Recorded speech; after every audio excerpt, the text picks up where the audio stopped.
Session 6, positioning yourself to build wealth. So we've gone through that first X. We're beefing up that first X, giving you a little bit of extra money, so now you can start doing something with it. So we want to start moving towards that second X.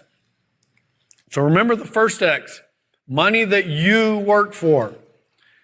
You tithe off of it, you use it to start building assets, and you have to live out of it. That's typically your job. It's self-employed. Remember, if you're self-employed, all that means is you own a job.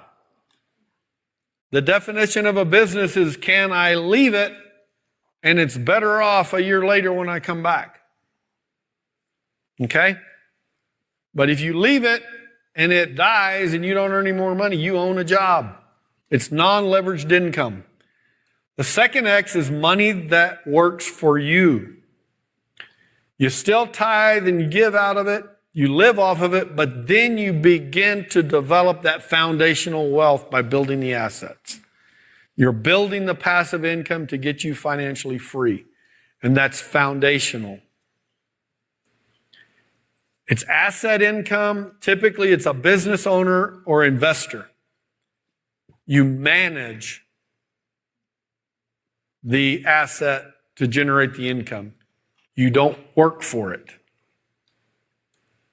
And then we will be heading to the third X, money that works without you. The purpose is to give it all away. And it's not really giving it. Remember, it's investing it strategically in the kingdom. Multiple assets, preserving your wealth, growing your wealth, city-nation transformation. You're an absentee owner, meaning you don't got to be there and it's still going to make money and increase in value. Asset income, you're an investor. But what we're going to focus on right now is the second X income. Second X, or asset income, comes from positive cash flow from marketable assets that increase in value over time. Okay? The marketable assets that increase in value, that's that Corvette. That can be an asset if you know what you're doing. You buy it right, it increases in value. Okay? That's the little red wagon that you bought, put a little bit of money into, and now it's worth a whole lot more than you got in it. That's a marketable asset. That's a stock that you know how to buy. You buy it right, and the value goes up. Okay? But primarily, you're going to need something that has cash flow. Because if you buy stocks and sell stocks, you make money on it, that's great. But you have to do it again tomorrow, and the next day, and the next day, and the next day. I'm not saying that's not a good thing to do. If you know how to buy and sell stock, that'll give you income, that'll give you cash to buy those assets that will generate income. Okay? Even residential real estate, if you buy and flip houses, that's still earned income to an extent. It's not passive. You've got to keep doing it day after day. But it's a good place to generate cash to then, one of the strategies would be, for every 3 houses that I buy and flip, I keep the 4th one and rent it out. If that's your strategy, and you use the cash that you earn off the 3 to pay for the 4th, now you've got a great strategy. So the triple X factor, this is what Billy wants to burn into your brain. So getting to that first X, you need to get there to begin the asset acceleration. Financial independence is when your cash flows, when your asset income exceeds your expenses. You're out of the rat race.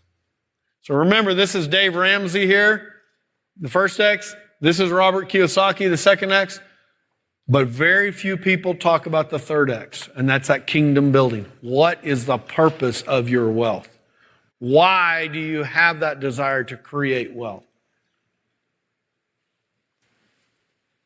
I didn't show this earlier, but this is basically what this course is based on. Okay? This is a workbook. You have probably a third of the workbook. In the back of every chapter are small group discussions, extending the lesson and all this. It's designed for you to take small groups through. So if you have a desire to learn this more, they sell this book in the bookstore. This one you're going to have to buy online, either from Billy or from Amazon. Okay? So, what Billy's trying to accomplish here is to get your mind on kingdom things. God gave you the power to get wealth to build more barns. Nope. To take more vacations. Nope. To own more houses for you to live in. Nope. To establish His covenant. Making sense of making money for making a difference. The big differentiator here is the why. Why are you creating wealth? At this level, you are pretty well off because you've decided that I'm going to live off of this amount of money. And everything beyond that, I'm going to start investing in the kingdom, funding the kingdom. Yes, you're giving some of it away, but you're giving it away strategically. You're not giving it to the guy that comes up to you in the hall and says, I got this great ministry idea, fund me. No. You might give him some, but that's going to be out of this pocket, your benevolence pocket. But you got another pocket that's got big dollars in it. And you're only going to pull that out where you're going to see a return on that, whether it's for the kingdom, expansion of the kingdom, taking territory, or so you're going to be a financial return. It's going to increase your wealth. But the reason you're increasing your wealth is because there's more kingdom to take. You know? I don't know how much y'all know about Billy, but he went back after he was financially independent, after he was a multimillionaire, after he was sitting on the couch doing nothing because his assets were generated more than income than he could spend. He went back to get his MBA. Why? Because God told him to, because God said, that's going to put you into a different arena in these countries, and I need you to be there to have influence in these countries at a different level. Okay? So that second X, that's that green line. I know in y'all it's a little different color, black or gray. But that's the one that is your asset income. That's the one that starts here. Oh. Okay? That's not your earned income. That's the income that's coming off of your assets or your investments. So examples of that green line are rent from real estate, whether it is residential or commercial. Profits from a business. Not your self-employed, but profits from a business. Dividends from stock. Interest from bonds, CDs, etc. Royalties from songs and books.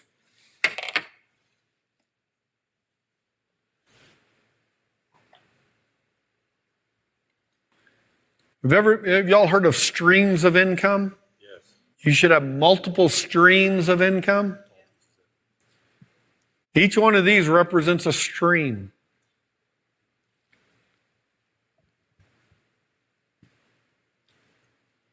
I am just beginning to start one of these streams, which is the royalties from songs and books. I took my 8-hour real estate course, the Introduction to Commercial Real Estate that I taught in business school, and I've taught several times, and I made it into a product. And we gave the product out for those who attended the real estate workshop, and then I was able to sell a few. Well, it's not going to take me a whole lot to reprint another book and another flash drive. And so that's going to become an additional stream. And then Billy's talking about putting it on I forget what the name of it is, but some kind of subscription service where his stuff is. That's going to become another stream of income. I invested once and going to get paid multiple times. But is that greedy? Or does that provide education to people so they can take that and build their own wealth? Greedy would be, no, I'm going to keep my knowledge to myself. That would be greedy, and I'm just going to build my own wealth for me.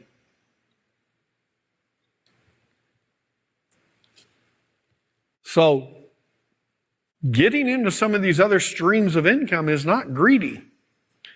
Who's going to provide rental housing if there aren't investors to own those rent houses?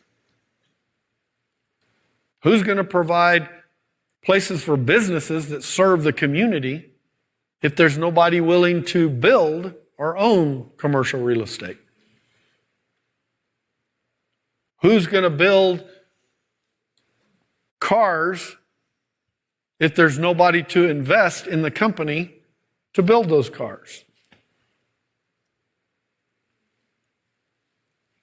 So investing and creating wealth is not greedy.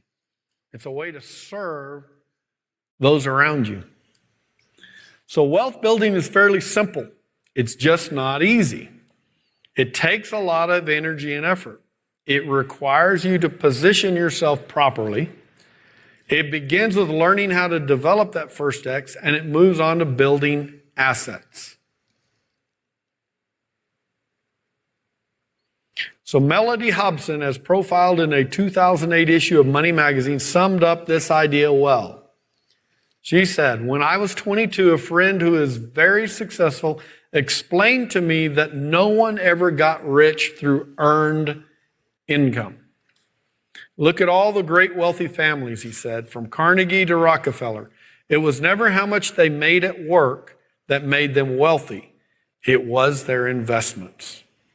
And that made me shift from thinking about a paycheck to thinking about building equity and long-term wealth. And it has helped me a lot. Instead of a raise, I ask for more stock. It's like your earned income is seed. If you take that seed and you eat that seed, you're going to eat. The more seed you earn, the better you eat. But you'll never create a harvest or an abundance if you don't plant that seed, if you don't invest it. But what happens if you invest it, if you plant the seed, you invest it? There is a chance that it will never come to fruition. It won't take root, or it'll take root and the weather will wipe it away. You got too much rain, you don't have enough rain. You got too much wind, you got hail. You do take risk, right? But one seed returns a whole lot more than one seed. So even if just a portion of your seed gives you a return, it's going to be much more than you invested and put in the ground over a long period of time. So how do you get started building that second X? Most people in America are taught how to earn and save money. And we're not saying that's a bad thing. But it's just a step. It's a foundation. It's not the end all. Most people are not taught how to make money. They're only, or live off of their money. If I gave most of you $1 today, could you turn it into $2?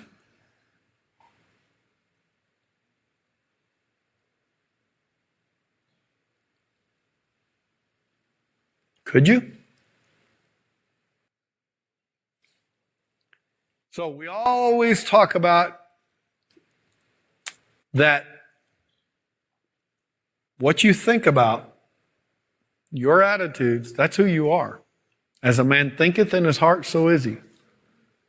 So what are your attitudes towards wealth, making money, investments? What are your attitudes? You need the right attitudes. We're going to go over some. So having the wrong attitude can hinder you financially because your attitudes make or break you.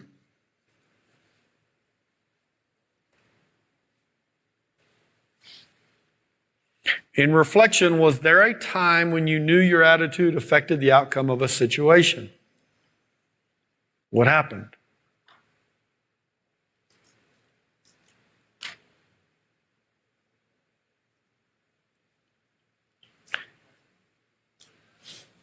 My sister at one time, her husband was getting ready to get an inheritance, and she was going, I don't want that money. I said, why don't you want that money? She said, because I'll have to pay taxes on it. I said, okay, but won't there be money left after the taxes? Well, yeah. Well, she had a wrong attitude towards that. Am I right? So your attitude will determine how you approach things in life. How would you define attitude to someone else?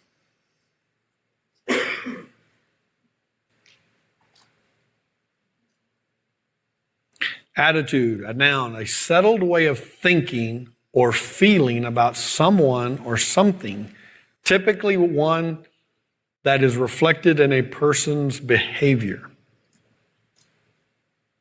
A settled way of thinking or feeling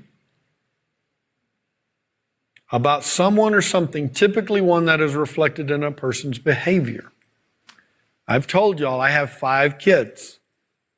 My wife stayed home and raised those kids because that's what we had decided from the very beginning before we ever had a kid. Okay? And it was a blessing. But because of that, and because I was always been in real estate where it was feast or famine, I didn't get paid. This is the first regular, real job I've had since I was in high school. Ever since I got out of college, actually, that's not true. The first 2 years out of college, I did work for some attorneys, so I did get paid a salary. But then I moved into real estate, and it's been, whatever I can generate, that's what I earn. It was always based on me. So I always operated in fear because I had 5 kids to feed. And so even though I have a great wealth of knowledge concerning commercial real estate and investing in value and financing and development and all of that, it wasn't until I broke away from that in 2011 and came up here that my mindset started to shift away from operating in fear. But because I operated in fear, I felt like I couldn't risk because then I wouldn't have enough to pay whatever they needed. And there was a time that I reached out and I did buy an automotive repair shop from a childhood friend of mine, and it didn't go well. A couple of years later, I had to shut it down, and I ended up with a ton of debt. But it was through that process that we said, God, you've got to open a new door because I can't pay that debt off with what I'm generating today. And that's when God brought, well, number one, I was at our church used to get, Jerry Garcia used to come to our church all the time because he grew up in Brownsville, which is where I was living. And he was there one time. And I don't remember what he was preaching. He was there for 2 or 3 days. But this lady went up, set something on the altar, and God said, give her $1,000. I'm going like, who are you talking to? So I reached over to my wife and I said, God told me to give her $1,000. And she said, you better obey God. We did not have $1,000. But I gave her $1,000. And she told me later that she had brought her last $100. She was a single mom. She'd brought her last $100, Put it on the altar because God said, I'm going to pay your bills. Okay? She got 2 checks that day, one for gas and mine. And that paid her bills for 2 months that she needed. But before she ever looked at it, she said, God, give him 100-fold. So at that time, I was appraising property. I wasn't selling property, I was appraising property. My brothers were asked to list a couple of properties for sale, one in Brownsville, one in Victoria, Texas, which is 4 hours away. My brothers never liked to work outside of their little market. I had appraised the one in Victoria every year for the last 5 years for the owners. I knew it well. I knew the market. I said, hey, I'll go up the listing with you. So I did that. Somehow I put something out on the internet and my 90-year-old investor found it. And he ended up buying that, plus the one in Brownsville, plus another one in Victoria. So 1 year from the date that I gave the $1,000, I cashed the commission check, which was $99,900, 100-fold. I mean, I was ecstatic because God opened a new door that I wasn't opening. But then I was going, hey, God, not quite 100-fold. We're a little short here, about $100 short here. And he says, hey, you're going to manage that property. I have managed that property from that day till now and probably earned well over $600,000 or $700,000 with management and lease fees and all of that. And that set me, I wasn't managing property. So I had to create a management company to manage for him. I set up that management company and I was able to utilize the losses from my automotive company and redeem that.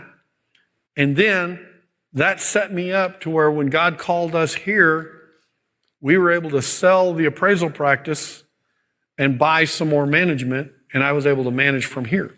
So God was giving me more than I could ever even imagine to get me here, to get my mind out of the fear so that I could go on. And now we're at the verge of very large things that God has brought to my door because he got me out of fear. That was my attitude. I can't invest this because I won't have enough to pay, for diapers and for food and for whatever, clothing. So, where was I at? So attitude, what you believe about a person, situation, or thing and why you believe it. I believed that because I grew up in a house of fear. My mom was that way. She had 6 kids. I'm the last of 6 kids. So even though she was in real estate and even though throughout my whole life, she would buy a piece of property, cut it up into 2 or 3 lots and sell it and make money. She just didn't keep doing it. She would do it one at a time because she operated under that same fear that she wasn't going to have enough to feed all these kids. So there are 7 attitudes we should adopt to excel in wealth building. Y'all ready? 7 attitudes. First one, accept personal responsibility.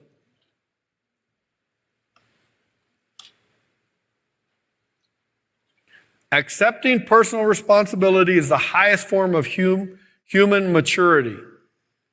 You take the steering wheel to wealth building in your own hands.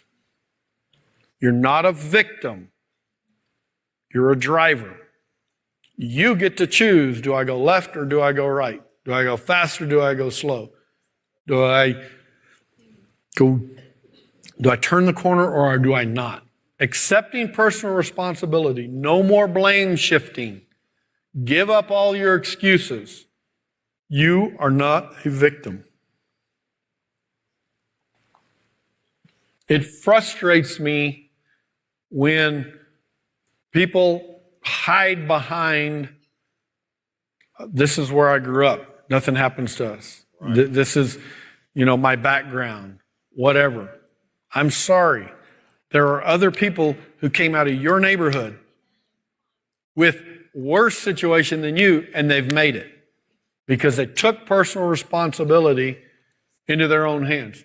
Did they have to fight a battle and get knocked down? Probably. But remember, wealth looks like work. God's going to put you into a field, but that field is going to need some work. But the potential in that field is huge. So take personal control is the second. Make a personal choice about what you are going to do with your life. That's the single most independent thing you can do. What are you going to do with your life? You get to choose. Y'all have made a great choice in being here at Charis. Amen. But you still have choices to make as you look at third year.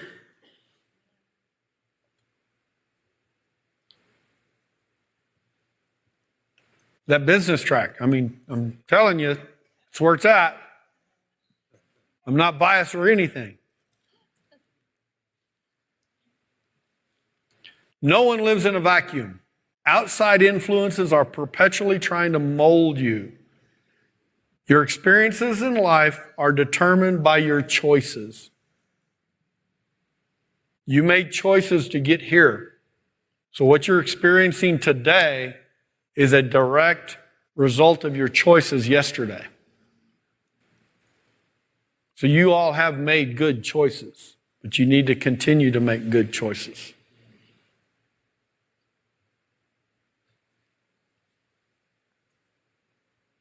I made a pretty good choice when I said yes to starting the management company. I didn't want to do that. That's not what, it wasn't what I did. It wasn't on my radar, but I was willing to do it.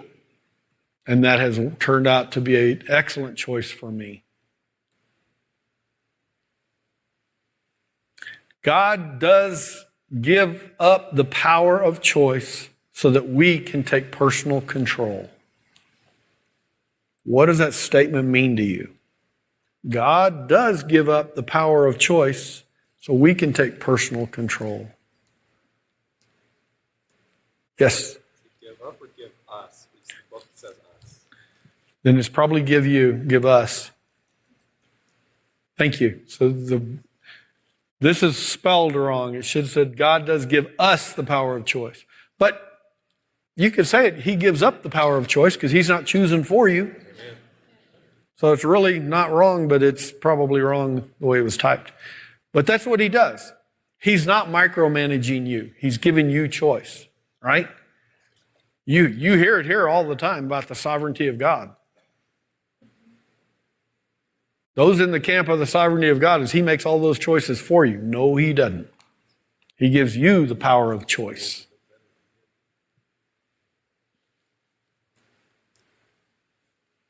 So another attitude, expect the best.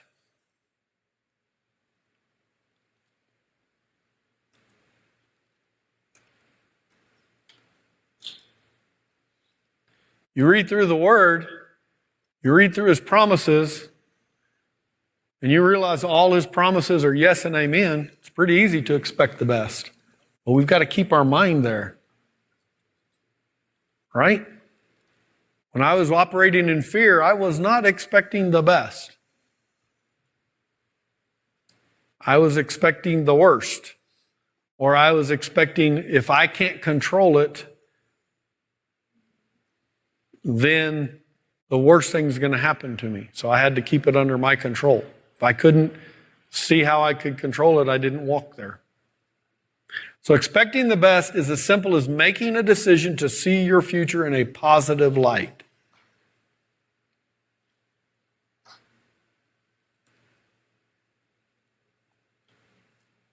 When you look forward to something, you have hope. What does hope look like to you? Right now,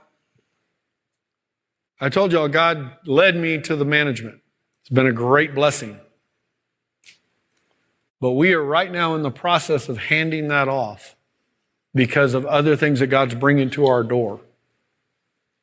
And I'm having a hard time staying out of that fear because I got to let go of this ring so I can reach forward and grab this next ring that I can't quite see yet. But God's told me it's there. I know it's there.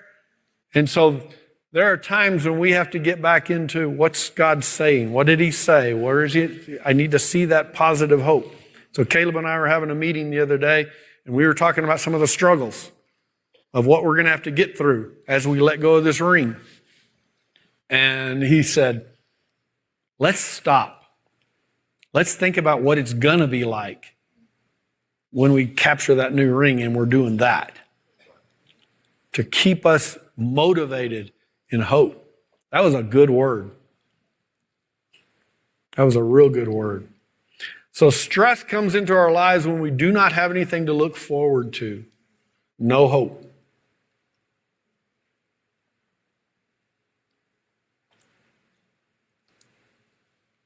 To develop an attitude of expecting the best, ponder these questions. Ready? What images am I presently concentrating on in my mind? As we go through these questions, God's going to reveal, the Holy Spirit's going to reveal a few things to you. Write them down. What images am I presently concentrating on in my mind? What do those things look like? Second, how do these images influence me? Positive, negative.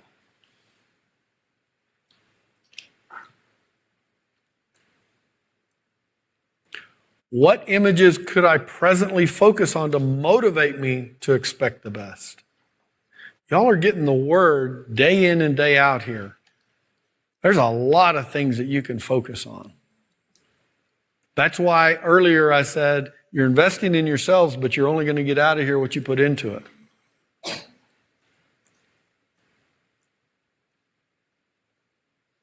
So even something as simple as meditating on a word that you got here,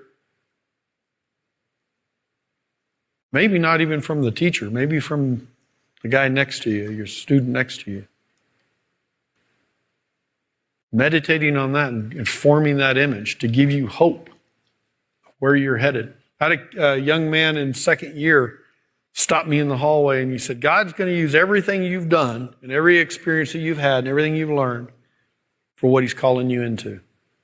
I have held on to that word because there have been times when I've looked at some of the stuff that I've made or some of the things I haven't done because I operated in fear or whatever, and I've had to shake that off and say, no, all that is going in to what God has for me, where he's taken me. I'm not too late. God's brought me here, put me with the people that he's put me with, given me the opportunities he's given me to take me to that next level. He's doing the same for you.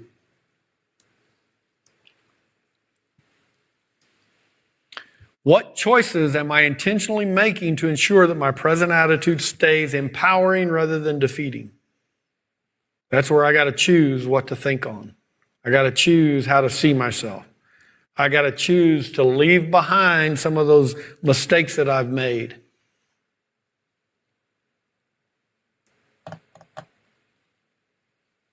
So what choices are you intentionally making that ensure your present attitude stays empowering rather than defeating?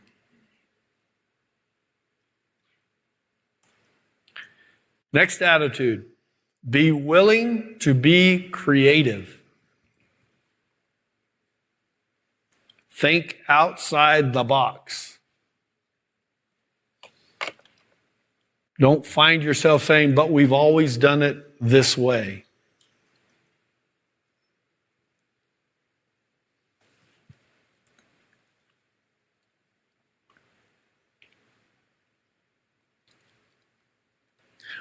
You know, I had the question at the break of how do we get into commercial real estate because we don't have any money.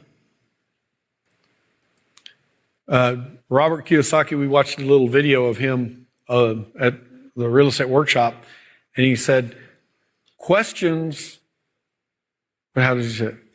Questions open the possibilities, statements close them.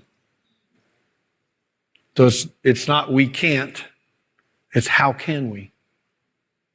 That opens up those possibilities. And I can tell you, as many people as there are in this room, that's how many different ways you can create and build wealth. Because each one of you has different skills, different relationships, different experiences, different knowledge, different opportunities. You see things differently. So while the challenge for, like we're going to be doing some real estate coaching, the challenge is, okay, here's the formula. Well, it might not work for you. So really you need to learn the principles and ask God for the formula, because that's your strategy and how you can create wealth. So be willing to be creative.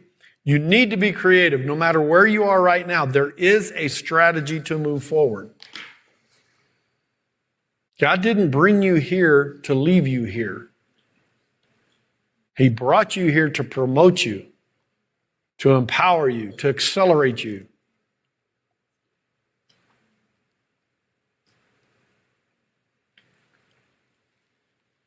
God has given you an imagination like His so that you can speak things out that you imagine for your own life.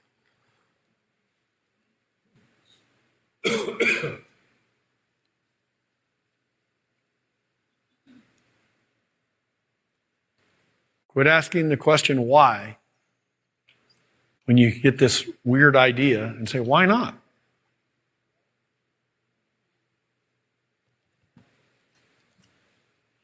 Next attitude, have confidence to design your own future. You hear Andrew teach on God will give you the desires of your heart. Some of you need to trust that the desires that are bubbling up in your heart are God's. Now, you need to validate them by the Word of God, okay? You desire somebody else's spouse, that ain't godly. Okay? You desire to get wealth by taking what somebody else has built, that ain't godly. So you do have to validate those desires. But if they line up with the Word of God, God's putting them in your heart. You need to have confidence to design your own future by what you're perceiving that God's putting in your heart. To design your own future, you have to identify your own priorities and values. You also need to identify your purpose. Your purpose is your identified values expressed through your written goals. One of the purposes of this class is to show you that there is a reason for a desire to create wealth, and it ain't you. It's beyond you. If your desire to create wealth stops with you, it ain't godly. That's not God putting that in there. That's greed. My wife and I were talking just a little while ago at the break, and she loves to give to different ministries, and there was one that we were talking about. She said, we need to support them. And she said, I said, remember that word Andrew gave us, that you're going to need a lot of money. And I am, because she's wanting to support tons of ministries. Well, that's a godly desire, to have money to give, right? So we can move with that. We can design our own future based on that. That, yeah, we're going to utilize everything that God's put in our hands and He's bringing to our door in relationships, not for our own lust, not for our own thing, but to go out and act on these desires that we have to give. To help you determine what is most significant to you, ask these 3 questions. Again, The Spirit's going to drop an answer in your thinking. Write it down. What would I do with my life if money was not an issue? You woke up tomorrow morning, you could pay for anything and everything your heart desired. What would you do?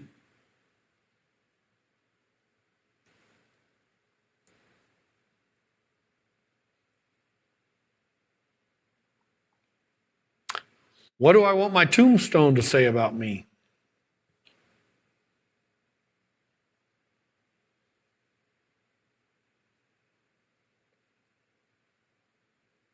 Here's one I like. What am I doing with my life that will live on after I die? If it dies with you, probably wasn't worth much.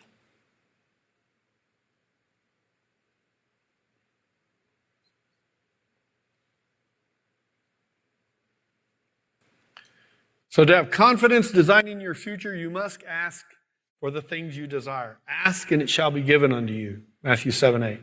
Delight yourselves in the Lord and He will give you the desires of your heart. Psalms 37:4.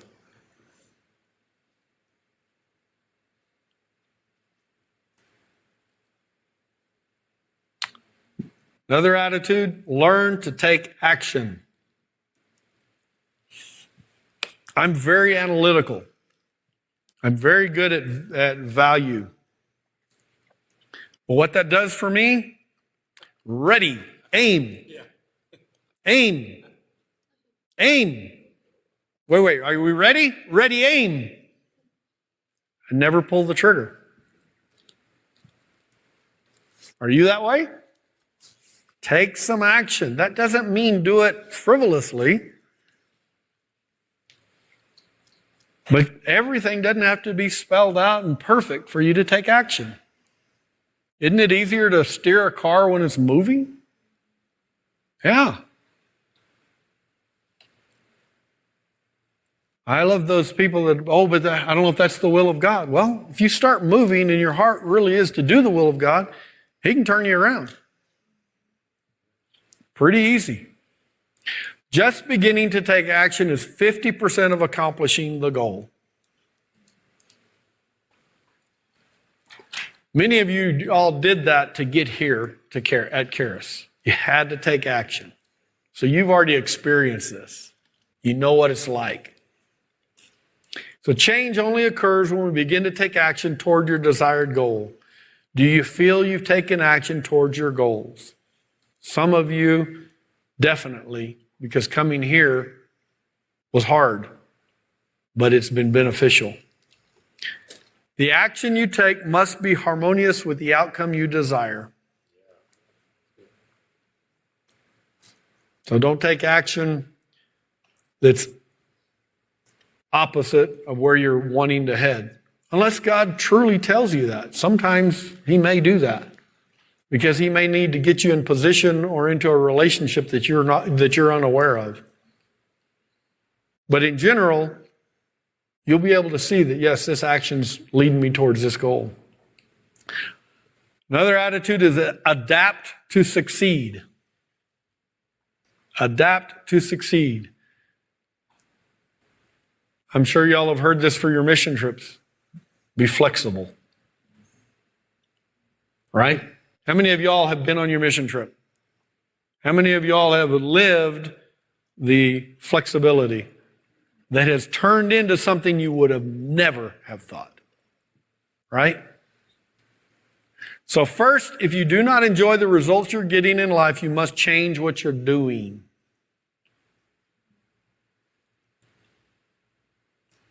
Second, you must be flexible in changing times. In your opinion, what does it mean to be flexible?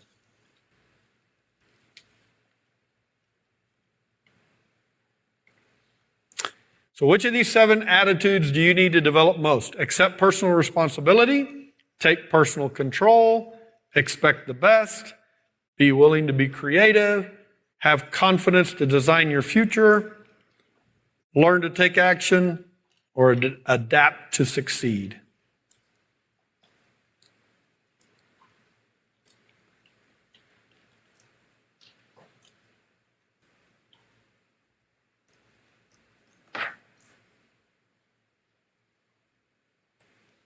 We're about done. Billy talks about the hovering over the face of the waters. In the beginning, God created the heavens and the earth. The earth was without form and void. Darkness was on the face of the earth. And the Spirit of God was hovering over the face of the waters. He likens that to sitting there and praying in the Spirit over things. That's what he calls hovering. So take all of these attitudes, hover over them. God's going to give you direction.